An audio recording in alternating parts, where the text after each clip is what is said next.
ଆଚ୍ଛା ଇଏ ସେ ବାରିପଦା ଇଏଟା ସେ ଲେଖିଛି ତାର ଯେ ପାଉଛି ବୋଲି ଦରମା 14 ଲକ୍ଷ ବର୍ଷକୁ, କିନ୍ତୁ ମୋତେ ସେଟା କେତେ ଏପ୍ରୋକ୍ସିମେଟଲି 14 ଲକ୍ଷ ବୋଲି ଲେଖିଛି। କିନ୍ତୁ ଏ ପିଲାଟିର ତା ବାପା କହୁଥିଲେ, କହିଲେ ସେ ଫେରି ଆସିଲା ପରେ ତାକୁ କମ୍ପାନୀଠୁ ସେ 90,000 ଟଙ୍କା ପାଇବ। କହିଲେ TCSରେ ବେଶୀ ପଇସା ଅଛି ଦିଏନି କ'ଣ, କିନ୍ତୁ ଯଦି ସେ କମ୍ପାନୀ ଚେଞ୍ଜ କରି ଛାଡ଼ିଦେବ ସେଠି ବହୁତ ଅଧିକ ପାଇବ। ଆଉ ତେଣୁ ତାର ଆସିଲେ ଯାହା କରିବ ଆଉ।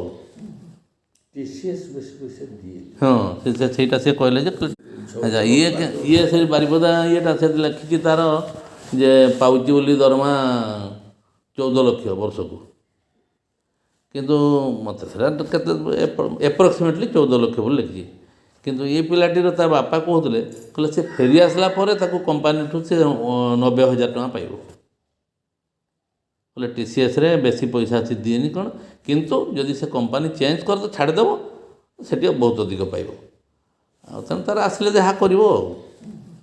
TCS ବେଶୀ ପଇସା ଦିଏ। ହଁ ସେଇଟା ସେ କହିଲେ ଯେ